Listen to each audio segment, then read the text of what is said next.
S P and F are the subshells. अब आगे की कहानी पे बात करते हैं।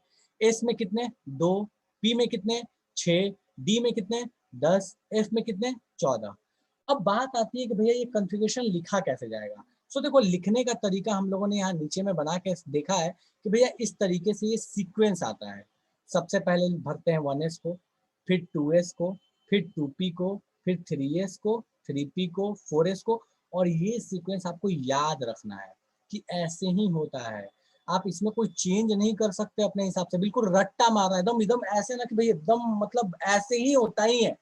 अब हीलियम को He बोलते हैं तो बोलते हैं, तो सीक्वेंस ऐसा होता है तो होता है, सिंपल, दैट्स ऑल। ठीक है, चलिए।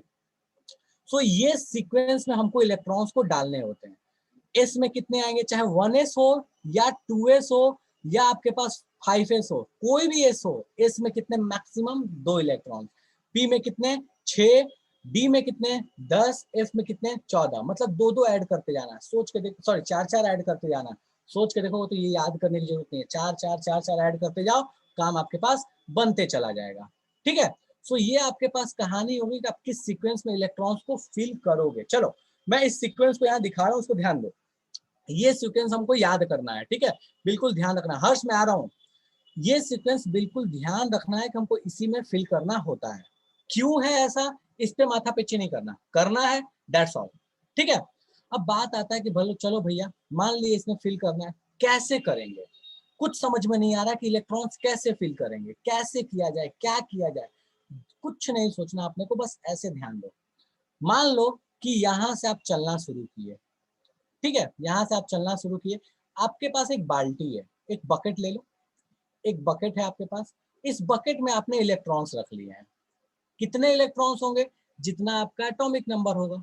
फॉर एग्जाम्पल, मैं एग्जाम्पल यहाँ लेके बताता हूँ कि एग्जाम्पल के लिए मान लो मुझे कैल्शियम का इलेक्ट्रॉनिक कॉन्फ़िगरेशन लिखना है, कैल्शियम का लिखना है। ठीक है, कैल्शियम में कितने इलेक्ट्रॉन्स होते हैं भैया, तो हमको पता है एटॉमिक नंबर होता है 20 और मास होता है 40, तो हमारे लिए इलेक्ट्रॉन्स भी कितने आ जाएंगे 20।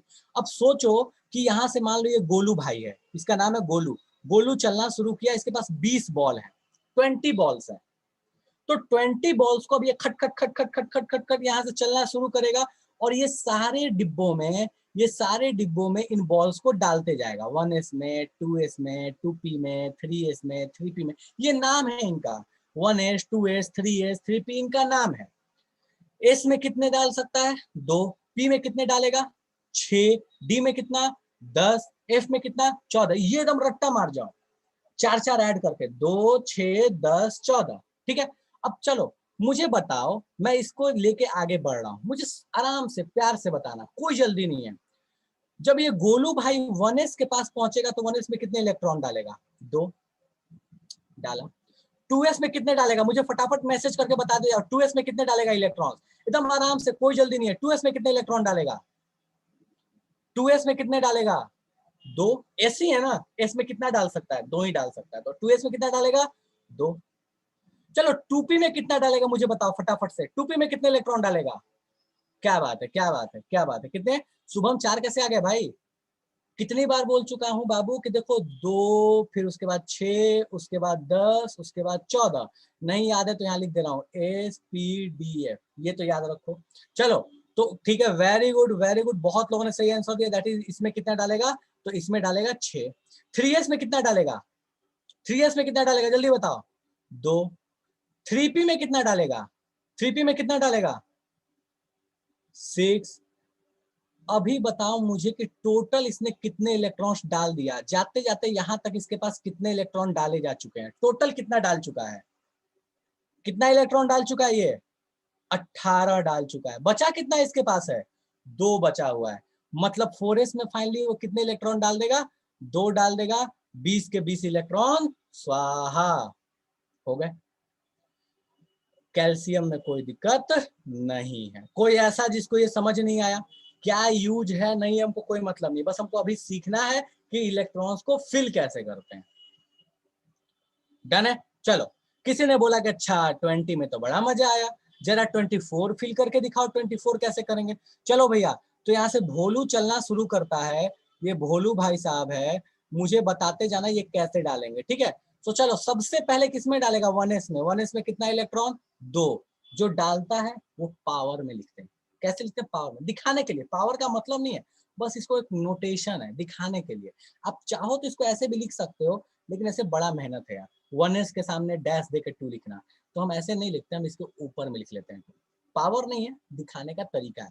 चलो उसके बाद क्या, 2s आता है, 2s में 2, उसके बाद क्या, 2p आता है, 2p में 6, उसके बाद क्या है, 3s आता है, 3p में 2, उसके बाद क्या है, 4p में अपने सॉरी क्या लिखता हूँ यार मैं बार बार, 3p में अपने पास 6।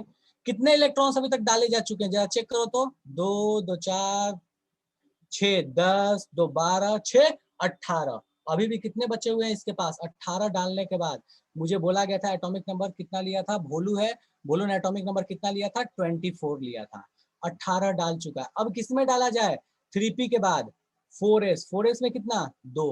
अब मुझे बताओ कि 24 लिया था, इतना डाल चुका, अभी भी कितने बचे हैं, जल्दी बताओ तो कितना बचा हुआ है अभी भी इसके पास, जल्दी बताओ तो अभी भी कितना बचा हुआ है, 4 बचा हुआ है, ठीक है। अच्छा इसके बाद तो आता है 4s के बाद तो यहाँ 3d आता है, तो मुझे ये बताओ कि 3d में कितना डालेगा, 10 डालेगा कि 4 डालेगा, इंपॉर्टेंट ये है, 10 या 4, 3d में कितना डालेगा भैया, बचा ही हुआ 4 है, 10 डाल सकते थे, बचा ही 4 है तो 10 कहाँ से डाल देगा, डाल सकता है क्या 10, पॉसिबल ही नहीं है, 10 पॉसिबल ही नहीं है डालना। तो बस अपने को क्या सोचना है कि 3D में कितने इलेक्ट्रॉन्स आ जाएंगे भैया, तो 3D में कितने आ जाएंगे, अपने पास 4 आ जाएंगे, खेल खत्म हो जाएगा। डन है। चलो एक और फिल करके देखते हैं। अगर अपने को बोल दिया एटॉमिक नंबर 30, एटॉमिक नंबर 30 मुझे बोल दिया, यहाँ पे गोलू का भाई है भोलू, भोलू का भाई है भगेलू, ठीक है, तो ये भगेलू भाई साहब है। तो मुझे ये बताओ कि भगेलू भाई साहब जब फिल करेंगे इलेक्ट्रॉन्स, तो मुझे इतना बता दो कि जो सबसे लास्ट में आएगा जो डी, उस डी में कितने इलेक्ट्रॉन्स होंगे, मुझे फटाफट से बता दो डी में टोटल कितने इलेक्ट्रॉन्स आएंगे। अमन अभी वैलेंसी पे कोई डिस्कशन नहीं किया है, इसलिए कोई बात नहीं, बाकी मैं बता देता हूं कि 2 होता है, ठीक है। डी में कितने इलेक्ट्रॉन आएंगे, जो सबसे लास्ट में 3D होगा उसमें कितने इलेक्ट्रॉन आएंगे, मुझे सबका आंसर चाहिए।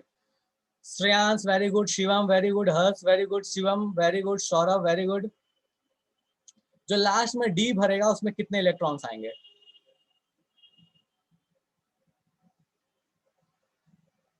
Shubham very good.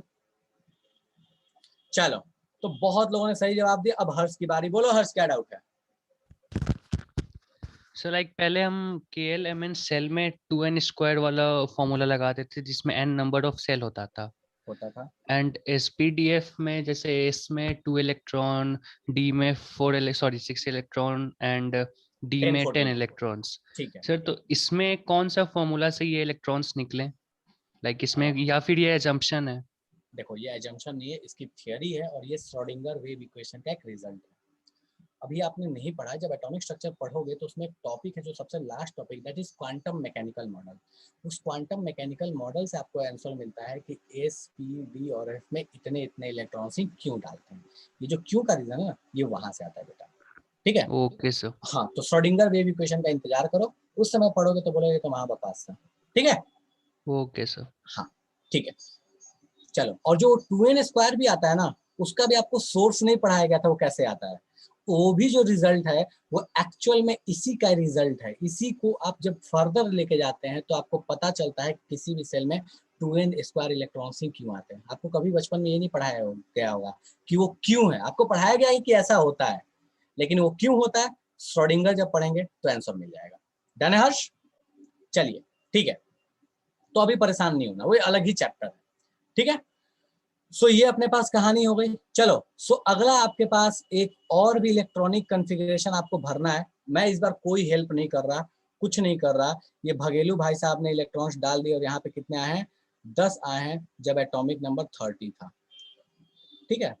मैं अब आपको बोल रहा हूँ बिल्कुल आसान सा, मतलब इससे आसान इलेक्ट्रॉनिक कॉन्फ़िगरेशन किसी का क्या ही होगा। एटॉमिक नंबर आपके पास है 9, एटॉमिक नंबर 9 है। क्वेश्चन ध्यान से सुनना, क्या पूछा है, क्वेश्चन पूछा है आपसे कि जो सबसे लास्ट वाला इलेक्ट्रॉनिक कॉन्फ़िगरेशन होगा वो क्या होगा। आंसर आपको कैसे देना है, फॉर एग्जांपल समझो, आंसर कैसे दोगे, जैसे लास्ट कॉन्फ़िगरेशन क्या था 3D4, तो बाबू आप आंसर इस तरह लिखिएगा 3D4, 4। मैं समझ जाऊंगा आप वो क्या बोलना चाहते हो, ठीक है। जैसे यहाँ पे आपका जो आंसर आता है ये आता 3D10, तो आप लिखोगे 3D10, तो मैं समझ जाऊंगा। तो इसी तरह से 9 के लिए आप बताइए कि जो सबसे लास्ट में आप लिखिएगा वो लास्ट का कॉन्फ़िगरेशन क्या आएगा। Good Ayush, very good. Robin very good. Manas very good. Shivam गड़बड़ है। Shreyansh very good. Saurabh very good. Shubham very good. क्या बात है यार, क्या बात है, मजा आ गया। विनय गड़बड़ है। शिवम मिश्रा, क्या बात है, शिवम मिश्रा ने तो मतलब बिल्कुल एकदम परफेक्ट लिखा है, एकदम ऐसी, एकदम इसी सीक्वेंस में ऐसे लिखना है। सीक्वेंस नहीं मतलब एकदम पावर और लगा के लिखा है। चलो पीयूष वेरी गुड। चलिए सो मैं लेके ये, अब ये अपने पास है कचालू भाई साहब, ठीक है, इसका भाई है कचालू, ठीक है, तो ये कचालू है। कचालू चला, कितने कितने बॉल्स लेके चला, 9। कैसे फिल करेगा, चलो स्टार्ट करते हैं।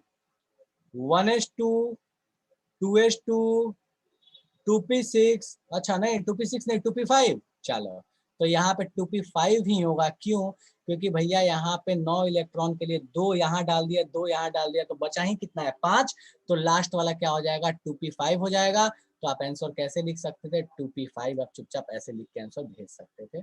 बहुत लोगों ने बिल्कुल करेक्ट भेजा है, कोई दिक्कत नहीं है। कोई ऐसा जिसको यहाँ तक में किसी भी तरह की तकलीफ है, कोई भी चीज इतना सा भी अगर समझ नहीं आया तो मुझे बता दो कि भैया हमको ये कॉन्फ़िगरेशन नहीं लिखना आया। ये कैसे आता है, क्यों आता है, इस पे अपना कोई रिसर्च नहीं है। अपने को है कि लिखने आया या नहीं आया। हम अपने मोटिव से बिल्कुल चिपके रहेंगे कि हम क्या पढ़ना चाहते हैं, ठीक है, कोई प्रॉब्लम नहीं है, कोई चलो ठीक है शिवम, ओके। तो यहाँ तक कोई समस्या नहीं है। कुछ कॉन्फ़िगरेशन में दे रहा हूँ, आप कॉपी में आराम से लिखो, कोई जल्दी नहीं है, आराम से लिखो, कोई हड़बड़ी नहीं है। फिर उसके आगे ही कहानी पे बात करेंगे कि इसका इलेक्ट्रॉनिक कॉन्फ़िगरेशन का पीरियोडिक टेबल के पोजीशन से क्या लेना देना है। तो इसको कॉपी में चुपचाप लिखो, कुछ कॉन्फ़िगरेशंस मैं दे रहा हूँ, आसान से हैं, ठीक है। आप आराम से लिखो, मुझे आंसर नहीं चाहिए, आप लिखो और लिख के मुझे बताना कि हाँ मैंने लिख लिया। और लिखने के बाद थोड़ा थोड़ा सा जगह छोड़ देना। फॉर एग्जाम्पल 8 के लिए कॉन्फ़िगरेशन लिख के उसके लाइन, उसके नीचे 1-2 लाइन छोड़ देना, फिर 17 के लिए लिखना, फिर 35 के लिए लिखना, ठीक है। तो थोड़ा जगह छोड़ देना, मैं इसमें भी जगह बना देता हूँ ताकि आपको कोई दिक्कत ना हो। थोड़ा जगह छोड़ देना नीचे में, ठीक है। इन तीनों के लिए एटॉमिक नंबर दिया है, कॉन्फ़िगरेशन लिखना, लिखिए बेटा फटाफट से। एटॉमिक नंबर 8, 17, 35 एंड 3 सबका चाहिए, लिखो और मुझे मैसेज करो कि हाँ हमने लिख लिया। एकदम मतलब ऐसा हो जाना चाहिए ना कि यार कॉन्फ़िगरेशन तो हमको सपने में भी दे दो लिख लेंगे। सीक्वेंस में मानता हूँ कभी भूल जाओगे, धीरे धीरे याद होगा, उसके लिए परेशान नहीं। सीक्वेंस देख के लिख लो।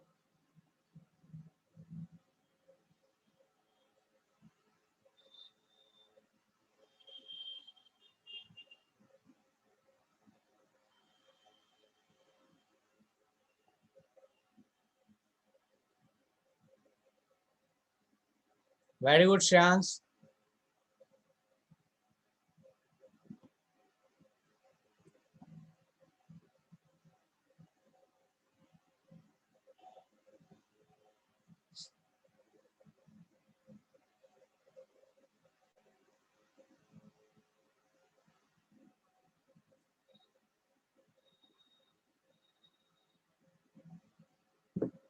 आस्था वेरी गुड। सारे के लिखो बेटा, सारे के लिखो, सबके लिख लो, आसान से हैं। शुभम मुझे आंसर नहीं भेजो बाबू, लिख लो पहले, मुझे आंसर नहीं चाहिए, मुझे चाहिए कि पहले तुम लिखो, प्रैक्टिस हो तुम्हारी।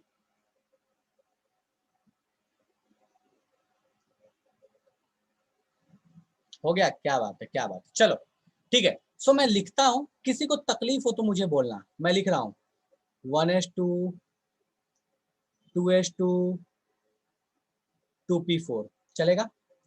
17 का 1s2, 2s2, 2p4, 2p6, 3s2, 3p5, ठीक है। चलो इसके में लिखोगे तो लास्ट कॉन्फ़िगरेशन आपके पास ऐसे लिखोगे, चलो लिख ही देता हूँ 1s2, 2s2, 2p6, 3s2, 3p6 4s2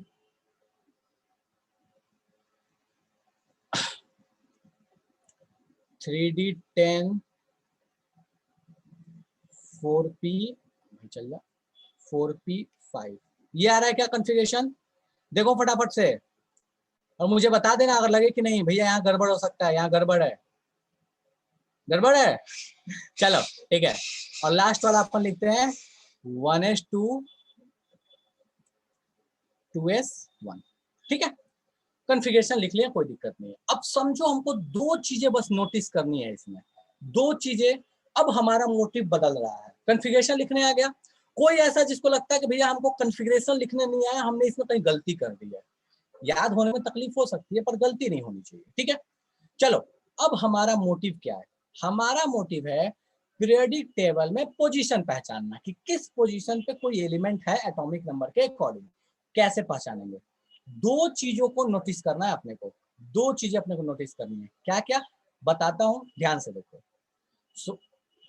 इसका कुछ रूल, बिल्कुल रूल रॉबिन रॉबिन बता दिया ना, रूल सीक्वेंस जो लिखना है बस वही रूल है फिलहाल के लिए, और कोई रूल नहीं है। वही रूल है कि भैया इसी सीक्वेंस में आपको लिखना होता है। अब क्या रूल चाहिए? 2n² पढ़ाया गया था तो बोला गया था n² क्यों आता है, नहीं बताया गया ना, अभी मैं भी नहीं बता रहा, अभी बस याद रखना ऐसे होता है, बाकी रूल होता है। ठीक है, एटॉमिक स्ट्रक्चर में आएगा। चलो सो अब अपने को बात करना है कि पीरियोडिक टेबल में पोजीशन कैसे पहचाने, ध्यान देते हैं उस पर।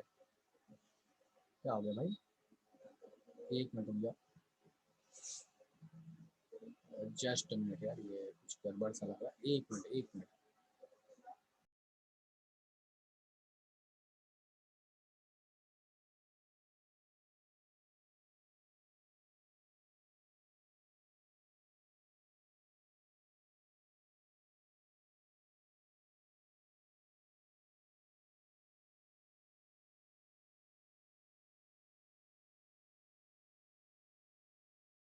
सॉरी सॉरी, कुछ थोड़ा सा एरर हो गया था, मैं एक मिनट शेयर कर रहा हूँ स्क्रीन फिर से। ठीक है, सो आपको कॉन्फ़िगरेशन पहचानना, कॉन्फ़िगरेशन के अकॉर्डिंग आप पीरियोडिक टेबल में पोजीशन कैसे पहचानोगे, ये रूल लिखा हुआ है। मैं इसको सीधे शॉर्ट ट्रिक बताता हूँ या इसका सीधा रिजल्ट बताता हूँ। क्या बोलता है?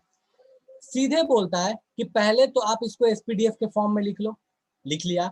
उसके बाद बोलता है कि लार्जेस्ट कोएफिशिएंट देखो कि आपने जो कॉन्फ़िगरेशन लिखा है उसमें लार्जेस्ट कोफिशिएंट क्या यूज किया है। समझाता हूँ वो कोफिशिएंट का मतलब क्या है। और उसके बाद बोलता है क्या कि identify the subshell which was filled by last electron. Last electron ने किस सबसेल में अपनी जगह बनाई है, कुछ समझ में नहीं आया।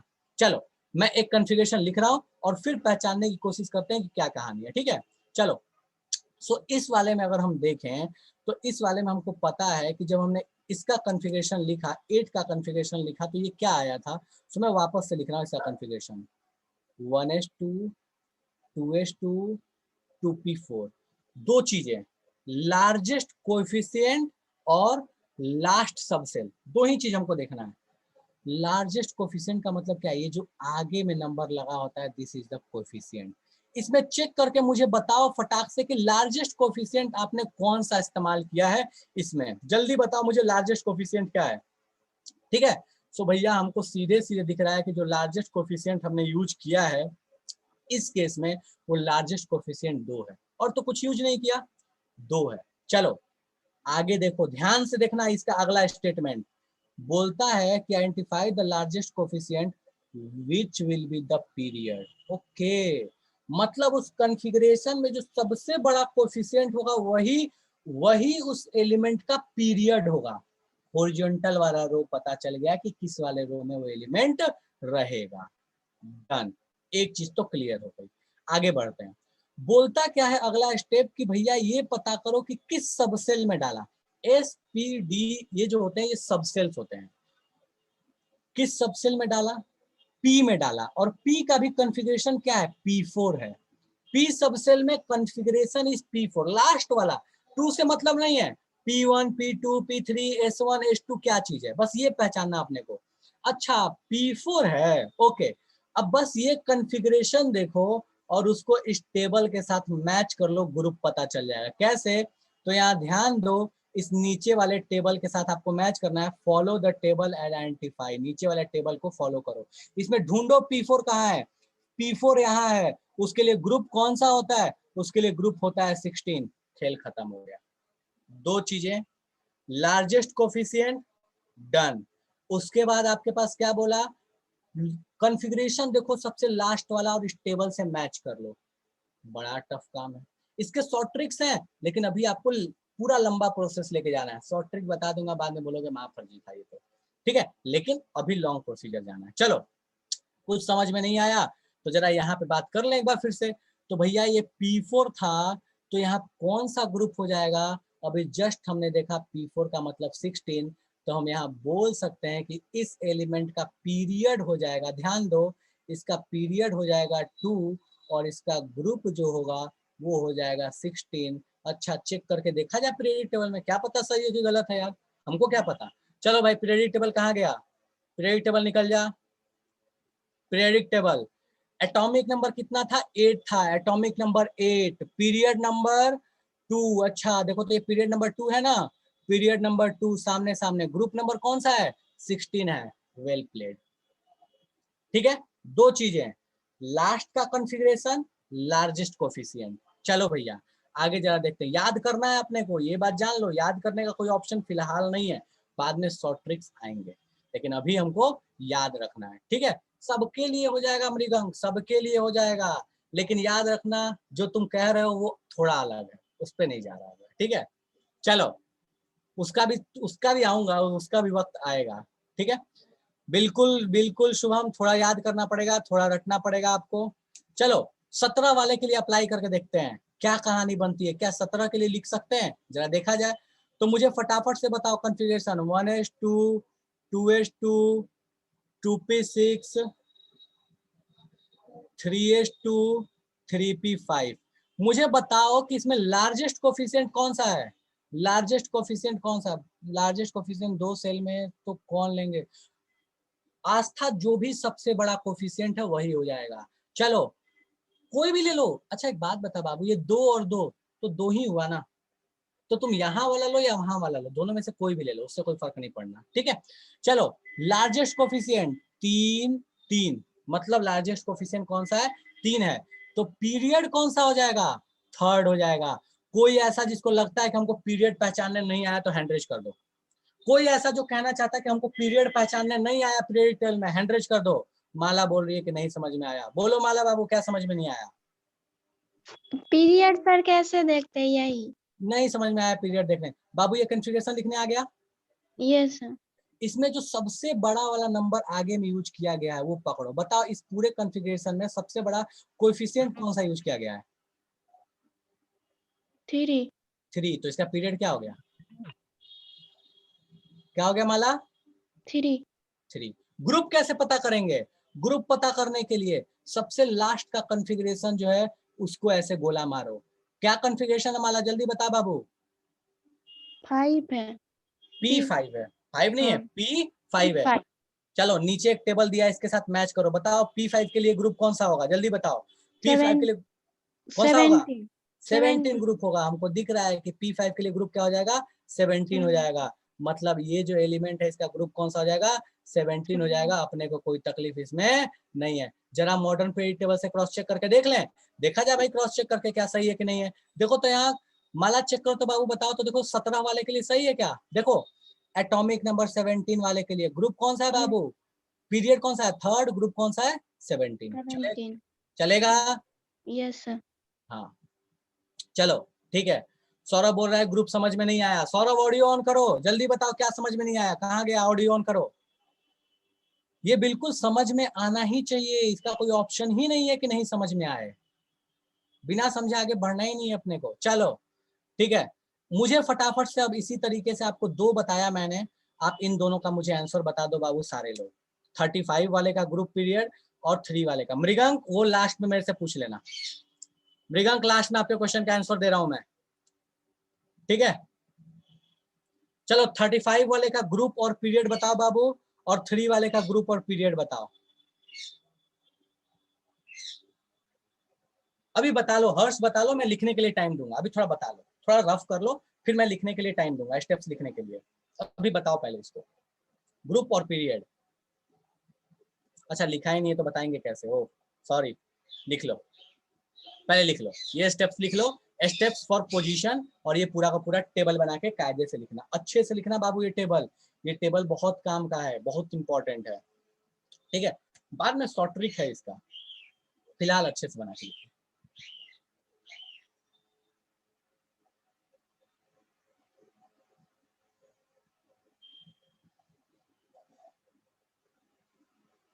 Shivam very good, Shubham very good. 35 के लिए किसी को ऐसा लगे कि हमको समझ नहीं आया है, ऊपर से बाउंसर, नो बॉल या यॉर्कर से हम बोल्ड हो गए, तो मुझे बता देना। रॉबिन कौन सा? अच्छा सेकंड के लिए बोल रहे हो, ठीक है। श्रेयांश वेरी गुड, ठीक है। क्या जी कैसे? अच्छा हो, ठीक है ठीक है ठीक है ठीक है श्रेयांश, और ठीक है सन्नी, ठीक है। शिवम ठीक है, जिया ठीक है, क्या बात है। आयुष ठीक है। मजा आना चाहिए यार, लगना चाहिए कि यूं करेंगे हम तो इसको सॉल्व। क्रॉस चेक भी करते रहना, ताकि ऐसा ना हो जाए मैं क्रॉस चेक के लिए पीरियड टेबल यहीं पे चिपका दे रहा हूँ, ताकि समस्या ही ना हो। रुको मैं पीरियड टेबल को लाता हूँ और यहीं चिपका देता हूँ, जीवन का कष्ट ही निवारण हो जाएगा।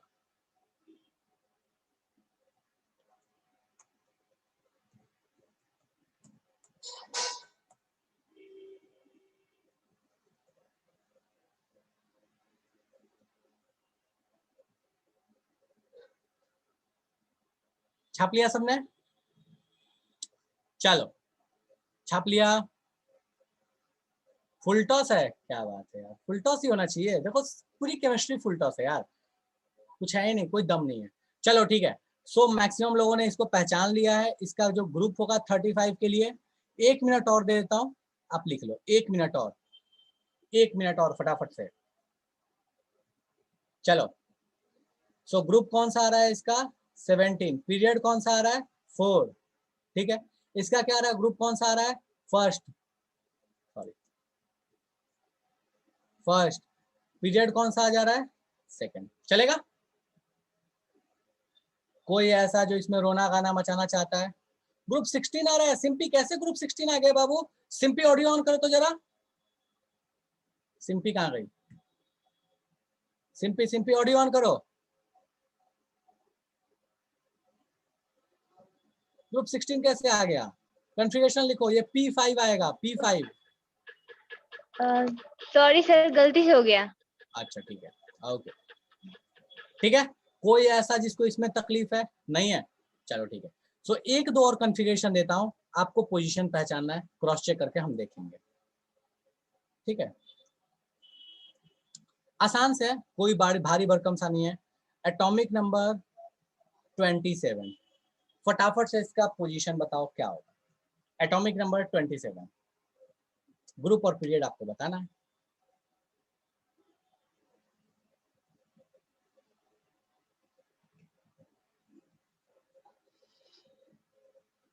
शॉर्ट ट्रिक अभी नहीं बताऊंगा, ये मैं पहले बता दे रहा हूँ, अभी नहीं बताऊंगा।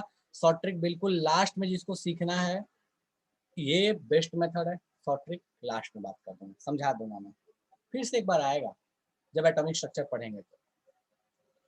27 ग्रुप पीरियड, जल्दी करो फटाफट से।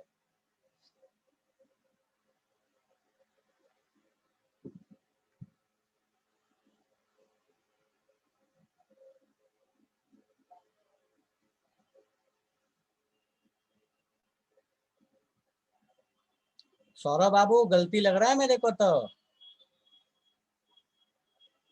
आयुष गलत है, पीरियड। आस्था पीरियड सही है, अंशु दोनों सही है, पीरियड ग्रुप। रॉबिन पीरियड गलत है, सनी सही है, विनय पीरियड सही है। मुझे तो दोनों चाहिए, पीरियड और ग्रुप दोनों चाहिए ना, एक से थोड़ी काम चलेगा जीवन में। फुल टॉस है यार। ठीक है, किसने यार, दो लोगों ने भेज दिया, ऊपर निकल गया। रुको एक मिनट, मुझे देख लेने दो किसने भेजा। शिवम सही है, शुभम सही है, क्रिस सही है,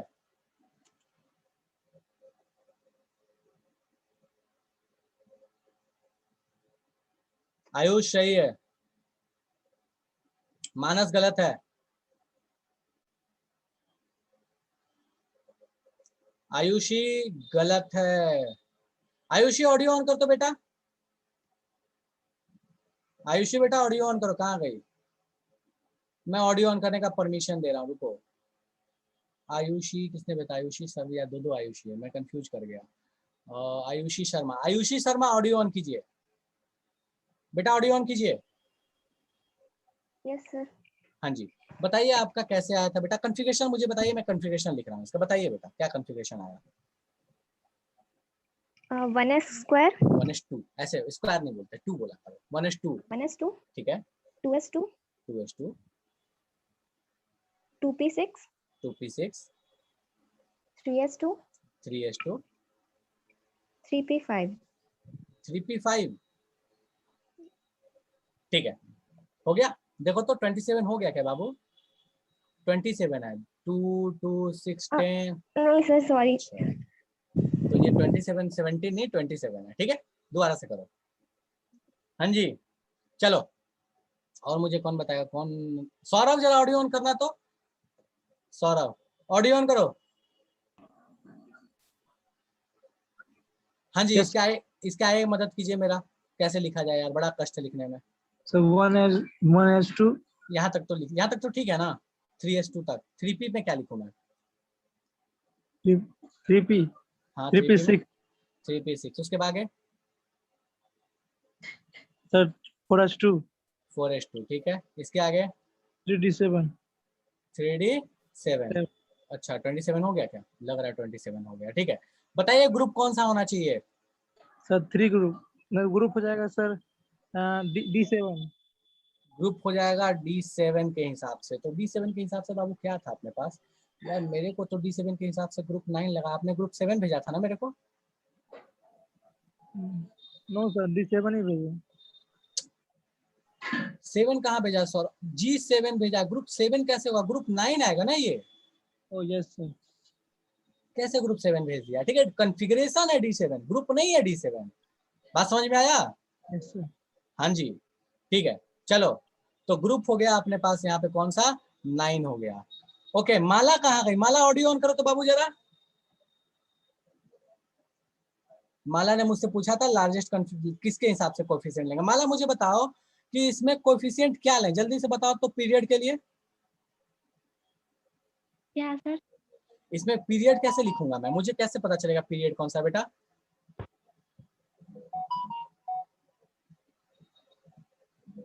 लार्जेस्ट कोएफिशिएंट कौन सा यूज हुआ है बेटा इसमें? मुझे जल्दी से बता दे, कौन सा लार्जेस्ट कोएफिशिएंट है?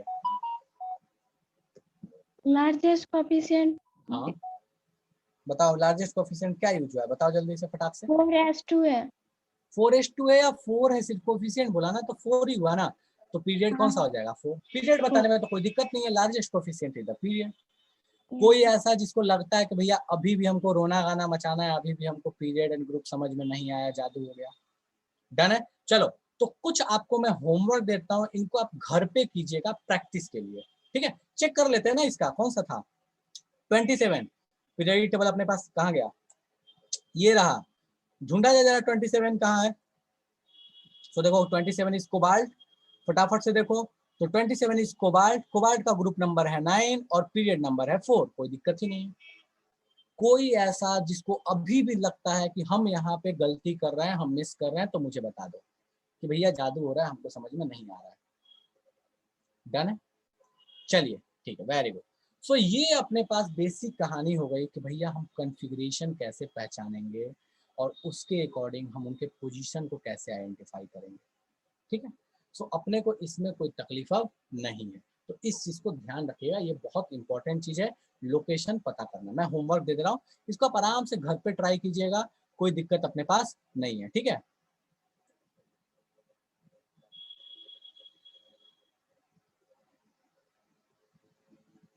ये होमवर्क है आपका, पोजीशन पहचानना है, ठीक है। पीरियड एंड ग्रुप, पीरियड कौन सा, ग्रुप कौन सा, ठीक है। ज्यादा नहीं दे रहा, 3-4 ही दूंगा। एटॉमिक नंबर 71, दूसरा है AT,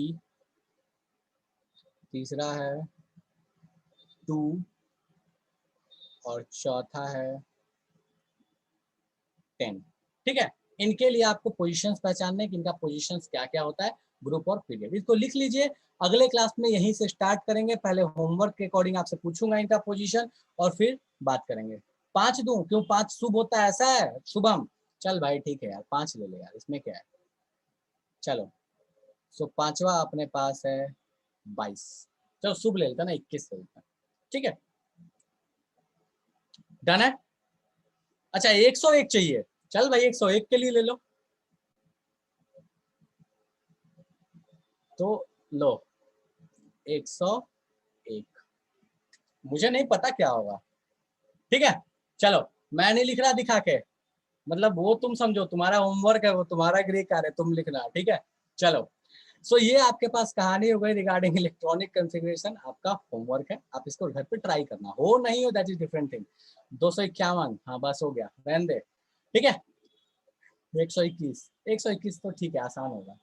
चलो, तो ये आप घर पे आराम से करना। अब अपन आते हैं इस चैप्टर का सबसे important part, that is trends कैसे चलते हैं, जो बचपन में पढ़ाया गया कि रेडियस कैसे चलेगा, वैलेंसी क्या होगी, कहीं पे आयनिक उसका बोल देगा कि भैया आयनिक है तो आयनिक का रेडियस कैसे चलेगा, कहीं बोलेगा इलेक्ट्रोनेगेटिविटी कैसे चलेगी, आयनाइजेशन पोटेंशियल कैसे चलेगा। ठीक है, तो ये सारी चीजें अपन देखने वाले हैं। बिल्कुल बिल्कुल देखेंगे शुभम, जो होगा देखा जाएगा, और क्या।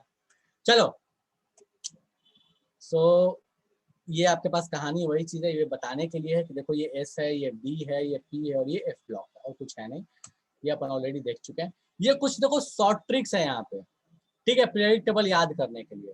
जैसे मैं एक दो बताता हूँ जो मैंने बचपन में याद किया था, बाकी आप देखो मैं इसमें शॉर्ट ट्रिक्स में मैं क्यों नहीं बता रहा ज्यादा डिटेल्स में, क्योंकि हर किसी को याद करने का अपना तरीका होता है। कोई शॉर्ट ट्रिक्स याद लगाता है, कोई अपने अपने शॉर्ट ट्रिक्स बनाता है। ठीक है, तो देखो एक शॉर्ट ट्रिक जो मुझे गूगल पे मिला था, तो बहुत अच्छा है ये। ठीक है, ये इस सीरीज के लिए है, सुन लो इसको ध्यान से। लिखा हुआ है, सुनो तुम विवाह कर लो मुझसे, फिर कोई नहीं कहेगा। ठीक है, तो ये इसका शॉर्ट ट्रिक है, ये इस ग्रुप के लिए, सुनो तुम विवाह कर लो मुझसे, फिर कोई नहीं कहेगा, जो भी है उसके बाद।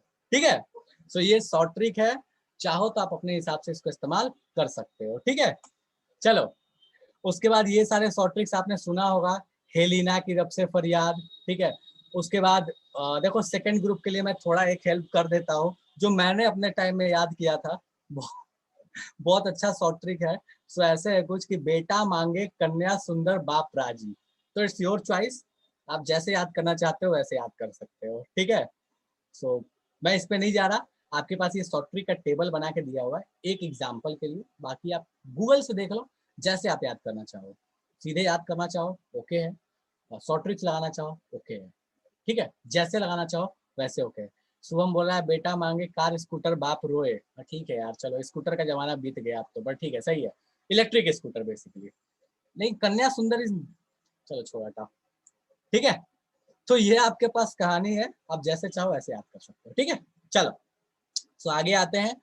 ध्यान रखना बाबू, ये इलेक्ट्रॉनिक कॉन्फ़िगरेशन से क्वेश्चंस आते हैं, और दूसरी चीज है कि कुछ क्वेश्चंस ऐसे भी आए हैं आज तक के हिस्ट्री में कि आपको सीधे एटॉमिक नंबर देके एलिमेंट का नाम पूछ लिया है, ऐसा भी हुआ है। और खासकर नीट में, इवन नीट में पिछले साल ही हुआ है। ठीक है, वो नीचे के एलिमेंट है, एटॉमिक नंबर दे दिया था और बोल दिया बताओ भैया कौन सा एलिमेंट है ये। सो ये चीज है, इसलिए आप याद रखिएगा तो आप हमेशा फायदे में रहेगा, ध्यान रहेगा आपको तो बेटर है। तो याद करने की कोशिश करना, मैं ये नहीं कहता कि एक दिन में हो जाएगा, डेफिनेटली वक्त लगेगा, पर याद करो इनको, जरूरी है ये। कुछ नहीं तो कम से कम देखो मैं बताता हूँ, अगर कोई बिल्कुल मतलब ऐसा है कि भैया मेमोरी पावर बिल्कुल मतलब बिल्कुल ही कम है या बहुत वीक है, जैसे मतलब मैं एक फैक्ट बताता हूँ, मुझे रटने में मुझे भी बहुत दिक्कत होता है, मैं रटना प्रेफर नहीं करता, समझना हमेशा प्रेफर करता हूँ, चीजों को फील करना प्रेफर करता हूँ, रटूंगा तो भूल जाऊंगा।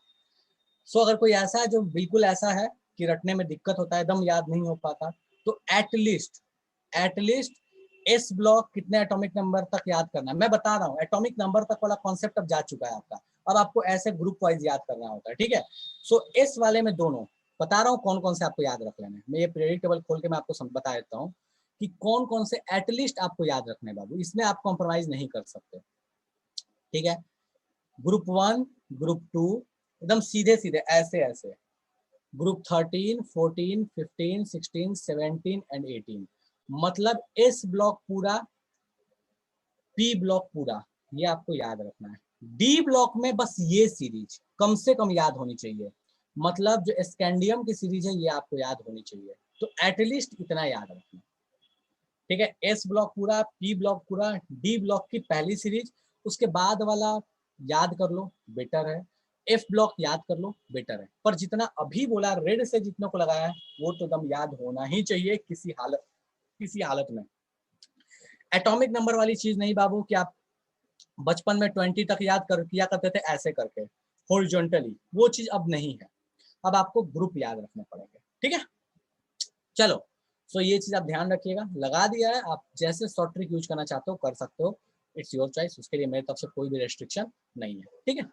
चलिए सो अब बेटा अपन आगे आते हैं, ट्रेंड्स इन पीरियोडिक टेबल पे बात करेंगे, ठीक है। अब इन ट्रेंड्स इन पीरियोडिक टेबल में क्या है, सो क्या क्या ट्रेंड्स हैं जिसके बारे में हम मेनली बात करते हैं, बहुत सारे ट्रेंड्स हैं, लेकिन हमारा फोकस कहाँ कहाँ रहेगा वो मैं लिखवा दे रहा हूँ, ठीक है। और ये ट्रेंड्स का मतलब क्या होता है ये भी मैं बताता हूँ। तो देखो ट्रेंड्स का मतलब क्या होता है, ये रिलायंस ट्रेंड्स वाला ट्रेंड नहीं है, इस ट्रेंड का मतलब है कि क्या होता है पीरियोडिक टेबल में अगर आप कहीं से कहीं मूव करते हो तो, मतलब रेडियस का क्या होगा, वेल वहाँ पे आपके पास रेडियस के बाद बोलेगा कि भैया आपके पास आयोनाइजेशन पोटेंशियल का क्या होगा, इलेक्ट्रोनेगेटिविटी का क्या होगा, ये जितनी चीजें हैं कि किधर जाने पे बढ़ती हैं किधर जाने पे घटती हैं, इसको बोलते हैं ट्रेंड, ठीक है।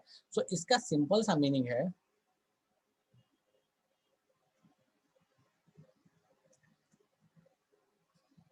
Changes in periodic table according to group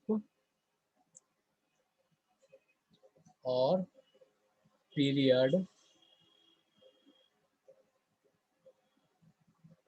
of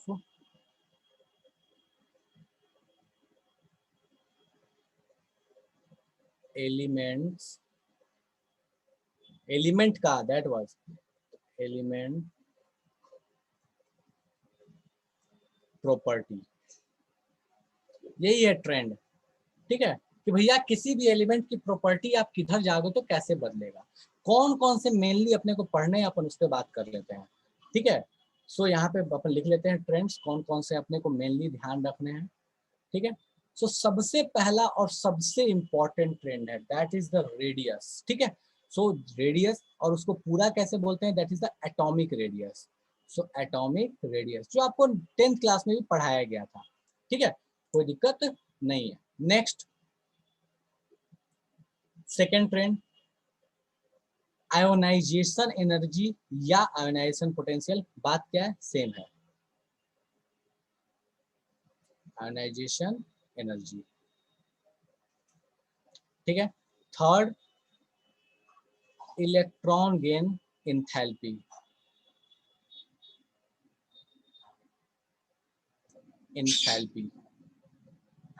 fourth electronegativity,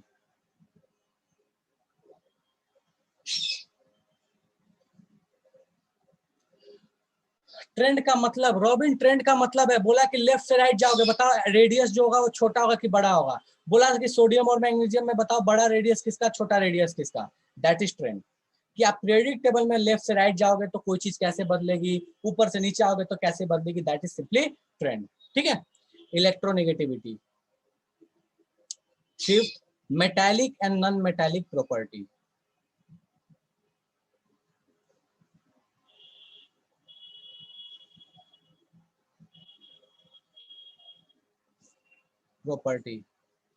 last जो अपने लिए इंपॉर्टेंट है हम उससे बात कर रहे हैं बेसिकली, ठीक है।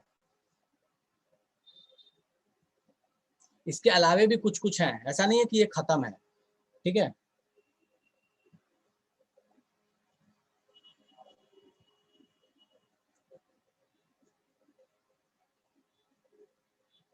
वैलेंसी, ठीक है।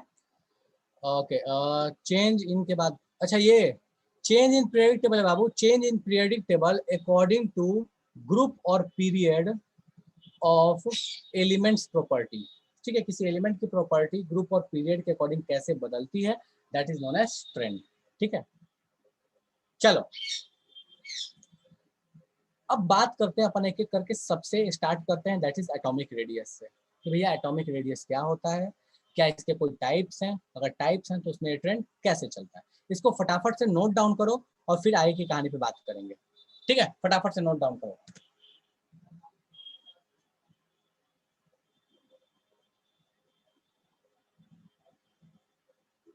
जल्दी से लिखो फिर अपन आगे बात करेंगे।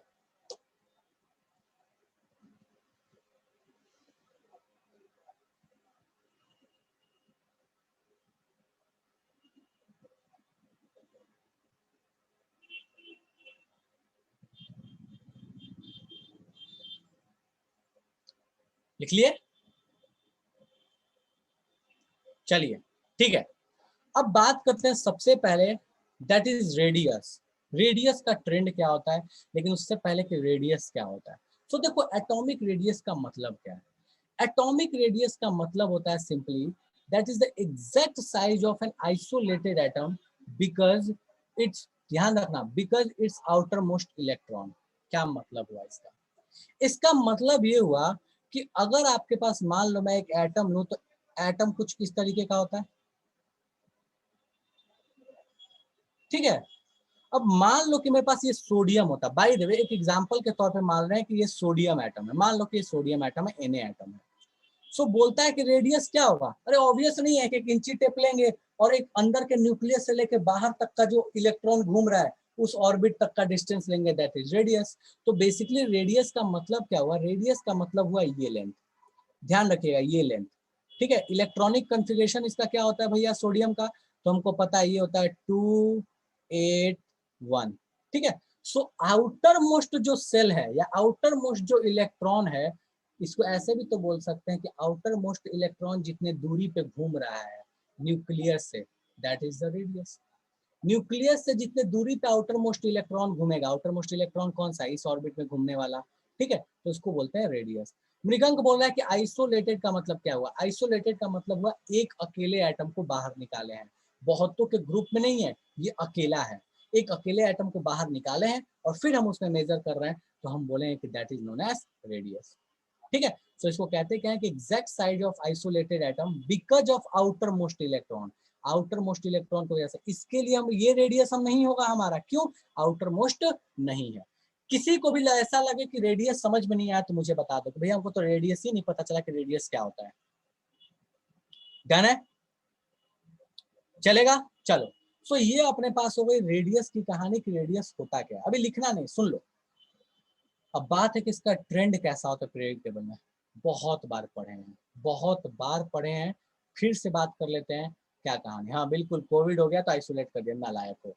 चलो, तो हमको 10th क्लास में पढ़ाया गया था, लेफ्ट से राइट जाने पे क्या होता है, रेडियस डिक्रीज होता है, ऊपर से नीचे आने पे क्या होता है, रेडियस इंक्रीज होता है। दो चीजें, लेफ्ट से राइट डिक्रीज, ऊपर से नीचे इंक्रीज। अब कोई बोल सकता है कि हमको रट्टा मारना है या इसके पीछे कोई लॉजिक है, बिल्कुल है, उस लॉजिक को गौर से देखते हैं। ये अपने पास है सोडियम एटम और जस्ट इसके बगल में मैं बना रहा हूं मैग्नीशियम एटम को, ध्यान देना, ये इसके बगल में है मैग्नीशियम एटम। अब गौर से देखो मुझे और एक बात बताओ, एकदम ध्यान से देखना, बहुत लॉजिकल है, कुछ भी इसमें ऊपर नीचे नहीं है, और ये फीलिंग बहुत जरूरी है क्योंकि इसका यूज बहुत तगड़ा आता है, बहुत ज्यादा तगड़ा यूज है इन कॉन्सेप्ट्स का, और भविष्य में हर जगह ये आएंगे। मैग्नीशियम 2 इलेक्ट्रॉन 8 इलेक्ट्रॉन 2 इलेक्ट्रॉन, पुराना कॉन्फ़िगरेशन बच्चा वाला, हमको पता है 2 8 2 होता है, एटॉमिक नंबर 12 होता है। बोला कि बताओ इन दोनों में बड़ा रेडियस किसका होगा। चलो मैं एक बहुत सिंपल सा क्वेश्चन पूछता हूँ, एक सिंपल सा क्वेश्चन, मान लो मेरे पास 2 सोलर सिस्टम होते, 2 सोलर सिस्टम होते, ठीक है।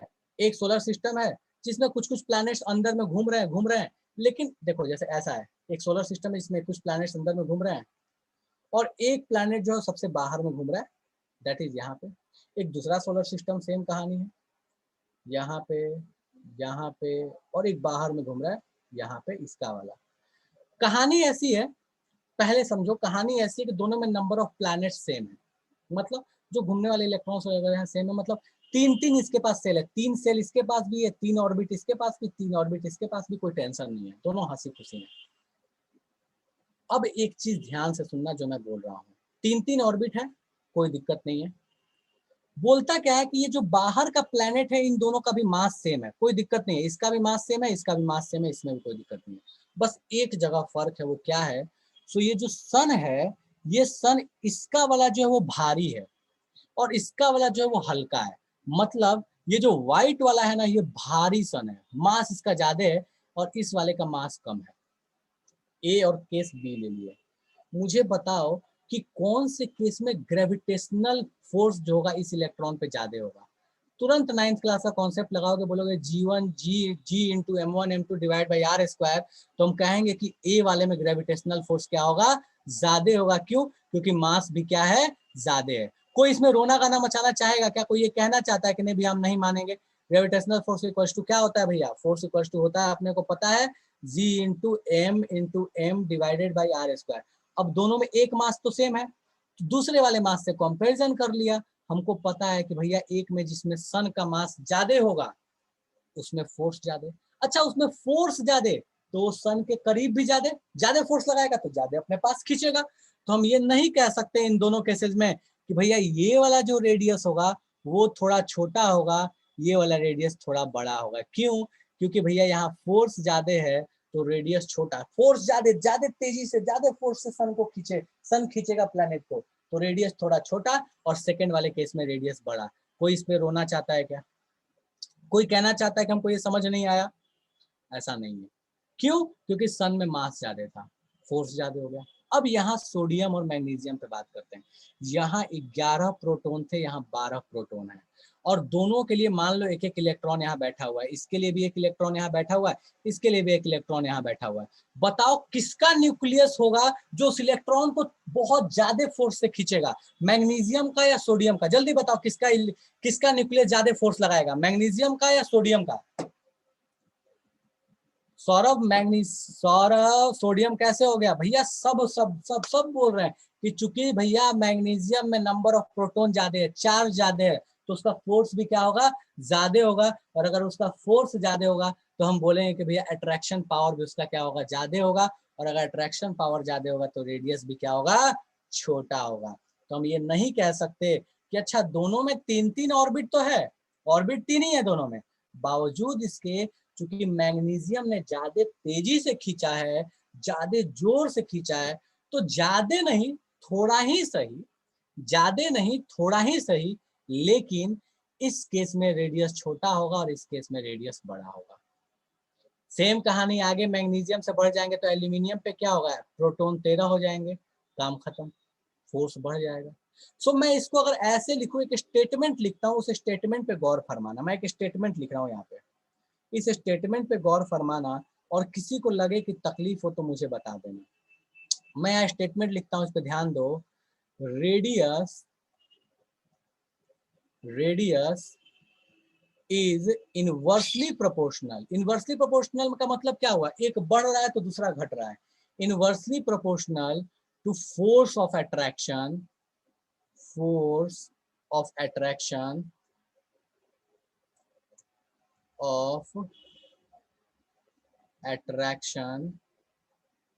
between electron and nucleus. मतलब फोर्स ऑफ अट्रैक्शन जितना ज्यादा होगा इलेक्ट्रॉन और न्यूक्लियस के बीच में, रेडियस उतना ही छोटा होगा। और ये फोर्स ऑफ अट्रैक्शन जो है ये किसके ऊपर डिपेंड करता है, तो ये डिपेंड करता है, हम बोल सकते हैं that is number of protons पे। तो मैं यहाँ ब्रैकेट में करके लिख रहा हूँ, depends on proton, depends on number of proton. किसी को लगे कि ये लॉजिक समझ नहीं आया, ये कहानी हमको समझ नहीं आई, तो अभी पूछ लो, क्योंकि बाबू बाद में ये बहुत ज्यादा इस लॉजिक का मैं इस्तेमाल करूंगा कि फोर्स बढ़ गया तो रेडियस छोटा हो गया। किसी को लगता है कि नहीं समझ में आया तो पूछो, समझ में आ गया तो लिखो। अभी नीचे वाला ये नहीं पढ़ा है कोवेलेंट रेडियस, तो परेशान नहीं होना, अभी ऊपर तक जितना पढ़ा है वहां तक की बात कर रहा हूँ मैं।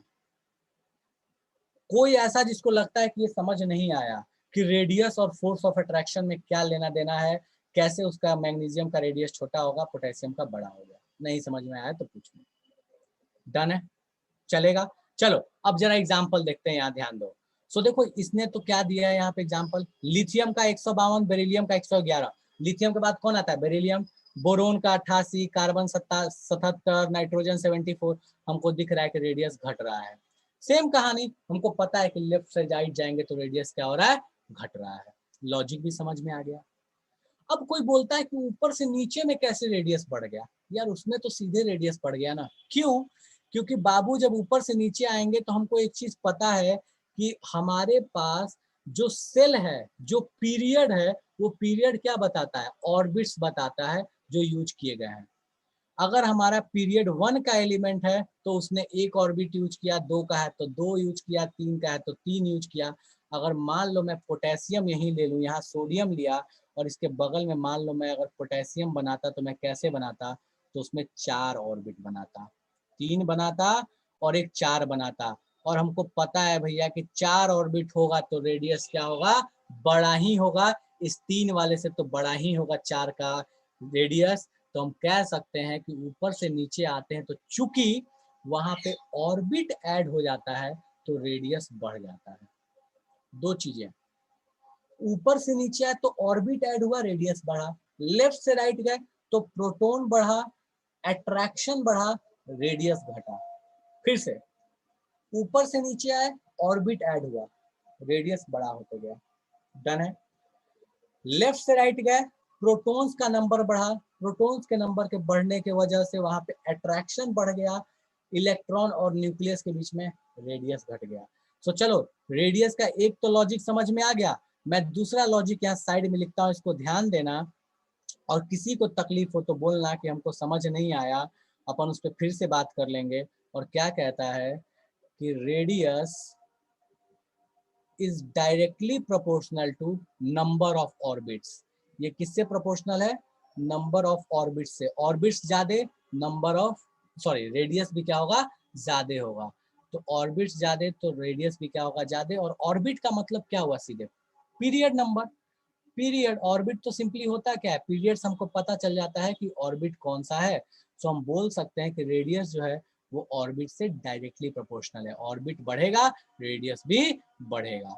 किसी को इसमें तकलीफ है तो पूछो, और नहीं है तो फटाफट से छाप लो। और देखो यहाँ पे एक एग्जांपल दिया हुआ है रेडियस का। जब हम ऊपर से नीचे आते हैं, ये ग्रुप 1 के लिए दिया हुआ है। देखो मैग्नीज, यहाँ lithium is 152, sodium is 186, potassium 231। मतलब ऊपर से नीचे आ रहे हैं तो रेडियस क्या हो रहा है? बड़ा हो रहा है। ठीक है, तो फटाफट से छापो। किसी को तकलीफ हो तो मुझे बता देना। ठीक है, छापो इसको। अभी नीचे वाला नहीं छापना, नीचे में जो कोवेलेंट रेडियस करके लिखा हुआ है बाबू, उसको नहीं छापना आपको। ठीक है, उसको ये परेशान नहीं होना, ऊपर में जितना लिखा है उसको छापो। शिवम बोल रहा है कि रेडियस जितना बढ़ेगा उतना रेडियो एक्टिव होते जाएगा एलिमेंट। शिवम ऐसा कोई जरूरी नहीं है। क्यों नहीं है? क्योंकि C14 भी रेडियो एक्टिव होता है।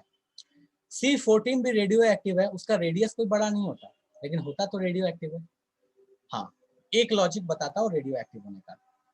अगर नंबर ऑफ न्यूट्रॉन और प्रोटॉन में डिफरेंस बढ़ते जाएगा, बेसिकली नंबर का रेशियो देखते हैं, न्यूट्रॉन वर्सेस प्रोटॉन का, वो रेशियो जितना बड़ा होगा, 1 से जितना बड़ा होगा, उसमें रेडियो एक्टिव नेचर उतना ही ज्यादा होगा।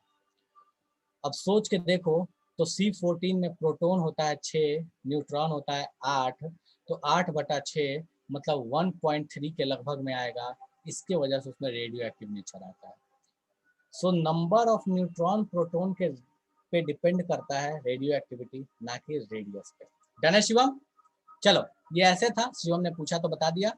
बाकी छापो आप लोग, फिर आगे की बात करते हैं। कोवेलेंट रेडियस, आयनिक रेडियस, इन पे बात करेंगे। मैग्नीशियम के लास्ट ऑर्बिट में 2 इलेक्ट्रॉन होंगे तो प्रोटॉन और इलेक्ट्रॉन का अट्रैक्शन भी तो नहीं। मृगंक ऐसा नहीं है, मैं यही तो समझा रहा था।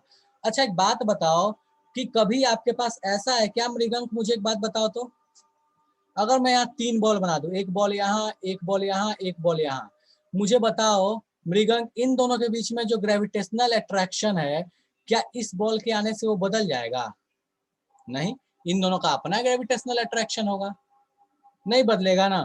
तो बिल्कुल जैसे ग्रेविटेशनल अट्रैक्शन किसी के आने से नहीं बदलता, वैसे ही इलेक्ट्रोस्टैटिक अट्रैक्शन भी नहीं बदलता। दोनों एक जैसे होते हैं, दोनों का नेचर ही एक होता है। जैसा चार्ज के बीच में अट्रैक्शन और जो फोर्स लगता है वो सेम लगता है ग्रेविटेशन में, फॉर्मूला भी वैसा होता है। ग्रेविटेशन का जो फॉर्मूला होता है ना, वैसे अगर यहाँ इलेक्ट्रोस्टैटिक फोर्स का फॉर्मूला देखोगे तो ये होता है K Q1 Q2 by are square. यहाँ Q1 Q2 चार्ज होता है, जैसे वहाँ M1 M2 होता था, वहाँ G होता था, यहाँ K होता है। डन है, छाप लिया सबने? चलो ठीक है, अब आगे बात करते हैं। अब बात ये आया, छाप लिया कोई ऐसा जो अभी भी छाप रहा है? बाबू ये पूरा छापना है, ये टेबल नहीं बनाओ तो चलेगा, ये टेबल नहीं बनाओगे कोई दिक्कत नहीं है, पर ये और ये पूरा छापना है। देखो इसमें क्या दिया है, किसी के लिए ध्यान देना, लेफ्ट से राइट रेडियस डिक्रीज, ऊपर से नीचे रेडियस इंक्रीज, मतलब ग्रुप में रेडियस इंक्रीज होता है, लेफ्ट से राइट पे डिक्रीज होता है।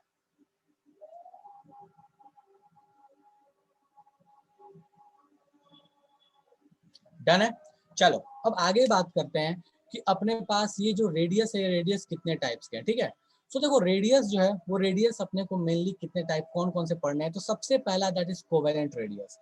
एक सेकंड रुक जाओ, मैं हाँ एक सेकंड बस इसको थोड़ा सा सही कर लूँ, just a minute, just a minute, एक मिनट बस, एक मिनट बाबू।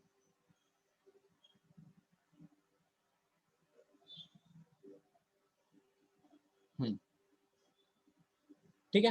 सो अपने पास सबसे पहला टाइप का रेडियस है दैट इज कोवेलेंट रेडियस। अब ये कोवेलेंट रेडियस क्या होता है, जरा इस पे गौर फरमाते हैं। सो कोवेलेंट रेडियस का मतलब है half of the distance between two nuclei of a two identical atoms joined by single covalent bond in a molecule. ये इसका स्टैंडर्ड डेफिनेशन है कि भैया ये कोवेलेंट रेडियस होता क्या है। ये हाफ डिस्टेंस होता है दो एटम के बीच में, और कौन से दो एटम, तो आइडेंटिकल एटम जो कि कोवेलेंट बॉन्ड से जुड़े हुए हों। और कौन सा कितना कोवेलेंट बॉन्ड, एक कोवेलेंट बॉन्ड। फिर से बोल रहा हूँ, half of the distance between two atoms joint by covalent bond, same तरह का कोवेलेंट। अच्छा oh sorry sorry sorry sorry sorry sorry यार, हाँ ठीक है, मैं फिर से रिपीट कर दे रहा हूँ। ये इसका स्टैंडर्ड डेफिनेशन है, half of the distance between the nucleus of two identical atoms joined by the single covalent bond। Single covalent bond से दो एटम्स आइडेंटिकल साइज के ज्वाइन करने के बाद जो डिस्टेंस है उसको बोलते हैं। समझ में कुछ नहीं आया, अब इसको मैं थोड़ा सा ऐसे डायग्राम बना के समझाता हूँ तो ये भेजे में जाएगा ये क्या चीज कहता है, ठीक है। चलो सो अपने को क्या करना है कि दो बना लेना एटम्स, दो बनाते हैं फटाफट से। ओ क्या हो रहा है, हाँ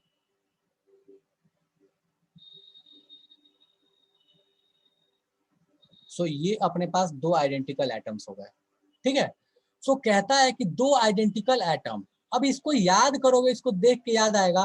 तो बचपन में आप Cl2 का डायग्राम बनाया करते थे, लुईस स्ट्रक्चर कैसे बनाते थे बाबू Cl2 को, तो आप Cl2 को कहते थे कि Cl2 का स्ट्रक्चर कुछ ऐसा होता है। Cl2 आप बोलते थे कि Cl Cl और दोनों ने एक एक इलेक्ट्रॉन को शेयर किया, या तो ऐसे या पूरे गोला मार के बनाया करते थे, और दो दो इलेक्ट्रॉन आप ऐसे ऐसे इस पे रख लिया करते थे, ठीक है। सो बेसिकली एक कोवेलेंट बॉन्ड बना, 10th क्लास याद करो। सो मैं Cl का ये ना ऐसे स्ट्रक्चर बना लेता हूँ, और ये कहानी कैसी है, तो हमने बनाया था जो बचपन में वही कहानी है। ये दो Cl एटम हैं, इन दोनों का ये न्यूक्लियस है, ये न्यूक्लियस है, और बीच में दो इलेक्ट्रॉन जो शेयर्ड है वो है। अब हमको समझना है कि यहाँ रेडियस का कॉन्सेप्ट कैसे आया। तो कहता है कि कोवेलेंट मॉलिक्यूल में जो दो न्यूक्लियस के बीच का डिस्टेंस है, उस डिस्टेंस को मेजर करो, इस डिस्टेंस को मेजर करो और इसको बाई 2 कर दो, डिवाइडेड बाई 2 कर दो, ठीक है। सो ये जो भी डिस्टेंस होगा, इन दोनों के बीच का जो डिस्टेंस होगा, मान लिया फॉर एग्जाम्पल, एग्जाम्पल के तौर पे मान लो, एग्जाम्पल के तौर पे मान लो ये जो डिस्टेंस है, ये डिस्टेंस जो आया, ये d जो है ये 100 mm 100 nm है, ठीक है। 100 nm है डिस्टेंस। तो बोला रेडियस कितना हो जाएगा, सो रेडियस हो जाएगा 100/2 दैट इज 50 mm। ऑब्वियस है, बहुत लोग ये बोलेंगे कि ये तो डिस्टेंस एग्जैक्ट रेडियस नहीं हुआ, ये चीज तो नहीं हुई, हमको वो निकालना ही नहीं है, हमको कोवेलेंट रेडियस निकालना है और वो यही होता है। कोवेलेंट मॉलिक्यूल में दो न्यूक्लियस के बीच का डिस्टेंस लो, उसको आधे कर दो, सीधा काम खत्म। देखो इसका फॉर्मूला क्या बोलता है, रेडियस DAA। DAA का मतलब क्या है, ये A और ये A एज अ एटम ले लिया, सो इन दोनों के डिस्टेंस को डिवाइड बाय 2 कर लिया, काम खत्म, आपके पास रेडियस रेडी है। ठीक है, सो इस तरीके से हम रेडियस निकालते हैं, कोवेलेंट रेडियस। तो ये पूछेगा कि क्या ये मेटल्स में पॉसिबल है? नहीं, ये सिर्फ और सिर्फ पॉसिबल कब होगा, जब कोई भी एलिमेंट कोवेलेंट फॉर्म में एग्जिस्ट करेगा। सो मैं यहाँ इसका नीचे में पॉइंट लिख रहा हूँ, इसको पॉइंट को ध्यान रखिएगा। ओनली पॉसिबल फॉर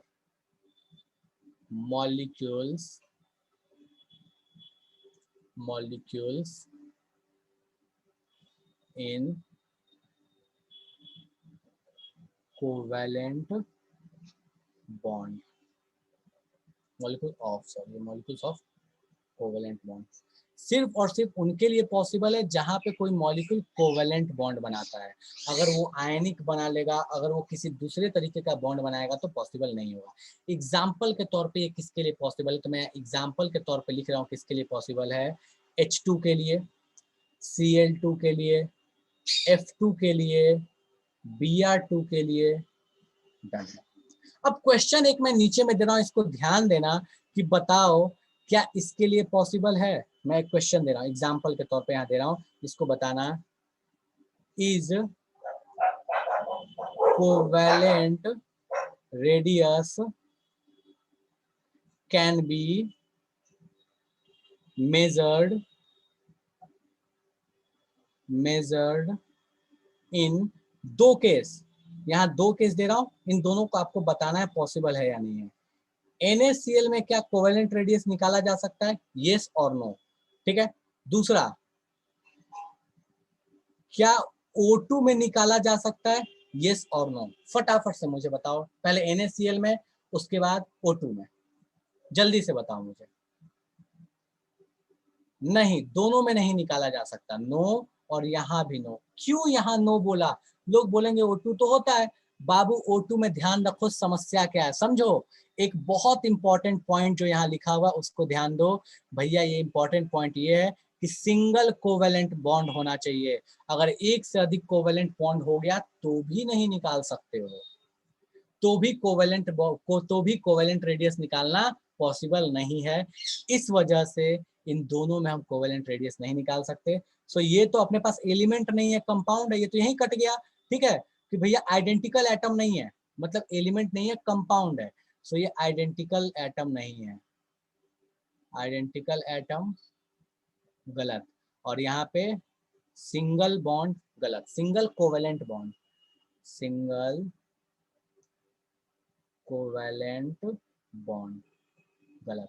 अगर इसी तरीके से आपको दे दे, बोले कि HCl में निकाल सकते हो, क्या बोलोगे? HCl के बारे में क्या ख्याल है? सिंगल कोवेलेंट होगा लेकिन आइडेंटिकल नहीं होगा। यहाँ भी नो, सेम कहानी कि आइडेंटिकल नहीं है लेकिन सिंगल कोवेलेंट चलेगा। ठीक है, तो यहाँ पे भी आप नहीं निकाल सकते, रीजन क्या है, सेम है। तो फटाफट से इस पूरे कहानी को छापिए और कहीं तकलीफ हो तो पूछिए। बाकी इसके साथ आज की सभा हम यहीं पे विराम लगाते हैं। अगले क्लास में हम बात करेंगे वैन डर वाल रेडियस, आयनिक रेडियस, इन सब के बारे में। दूसरा वाला फॉर्मूला बाबू आपको ये बस छाप लेना है अपने कॉपी में, इस पे मैं कोई चर्चा नहीं कर रहा।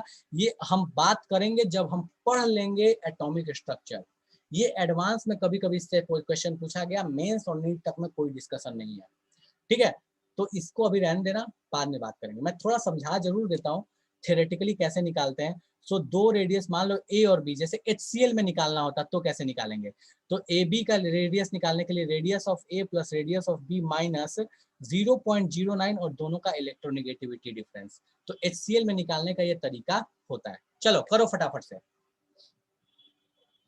हाँ बिल्कुल श्रेयांश, बिल्कुल, लेकिन हम कोवेलेंट रेडियस, हम HCl की बात कर रहे हैं ना, हमारे पास सेम एलिमेंट नहीं है ना, हम सेम एलिमेंट पे पहले बात कर रहे थे। ये जो कहानी है वो सेम एलिमेंट वाली कहानी है, फर्स्ट केस है। तुम चाहो तो यहाँ लिख लो फर्स्ट केस। बिल्कुल श्रेयांश, मैं बात से एग्री कर रहा हूँ, मना नहीं कर रहा हूँ मैं। फर्स्ट केस जो हम फॉर्मूला लगा रहे थे ना d/2 वाला, वो बात कर रहा हूं मैं। हाँ, इसके हिसाब से सेकंड टेस्ट तो पढ़ाया नहीं है ना, ठीक है, चलेगा। छापो फटाफट से।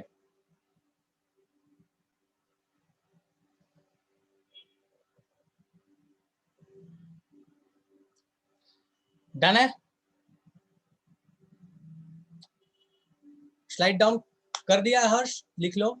हर्ष यार हाँ, वो डीएसएस रखना था, डीएसएस मैं अरेंज करता हूँ बेटा कल, ठीक है। कल आपकी क्लास नहीं है तो कल शाम को डीएसएस अरेंज करेंगे, ठीक है। कल केमिस्ट्री क्लास नहीं है, कल शाम को डीएसएस कर दूंगा मोल कॉन्सेप्ट का। भाई जिन लोगों ने नहीं कंप्लीट किया सारे लोग कंप्लीट कर लो, कल शाम को मोल कॉन्सेप्ट का डीएसएस होगा, लिंक मैं भेज दूंगा कल शाम को 7 बजे। नहीं नहीं नहीं, कल शाम को 7 बजे नहीं होगा यार, सॉरी, कल शाम को पहले होगा, अगर होगा तो 5 बजे होगा, 7 बजे नहीं होगा, ठीक है, बता दूंगा मैं एक बार, सॉरी। तो कल शाम को क्लास है, थोड़ी तो हो सकती है तकलीफ हो।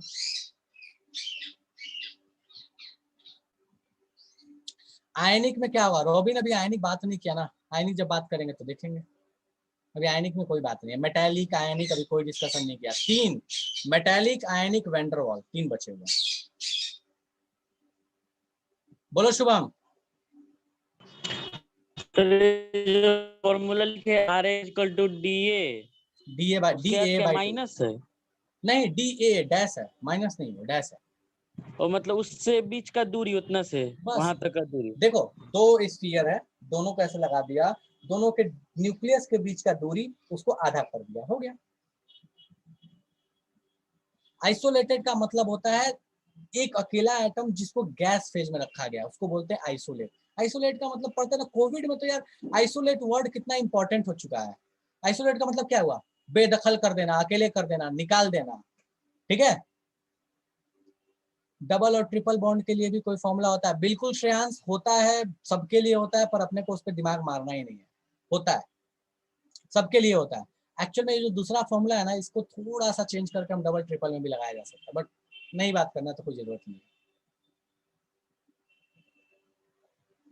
है। इन दोनों केस में तो हम लोग नहीं निकाल सकते हैं डबल और ट्रिपल बॉन्ड का, हाँ इन दोनों से नहीं निकाल सकते। सेकंड वाले में थोड़ा सा मॉडिफिकेशन करना होता है, वो जो इलेक्ट्रोनेगेटिविटी डिफरेंस है वहां पे एक अलग टर्म आ जाता है, ठीक है, वो कंपनसेट करने के लिए वो जो बहुत पास में आ गए हैं।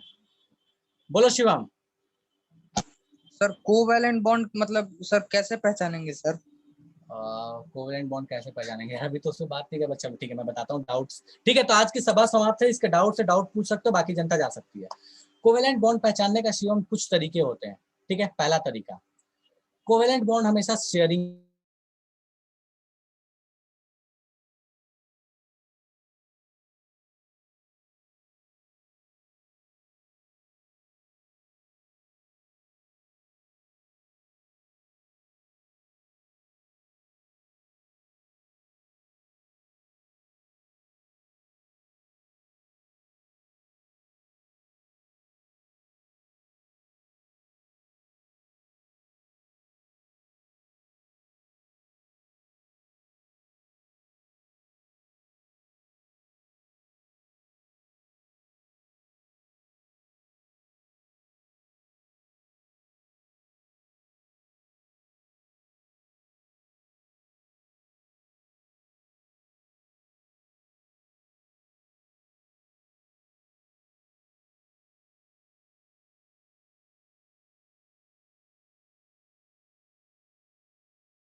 आप लोग का डाउट जो है नेक्स्ट क्लास में होगा, क्योंकि एरा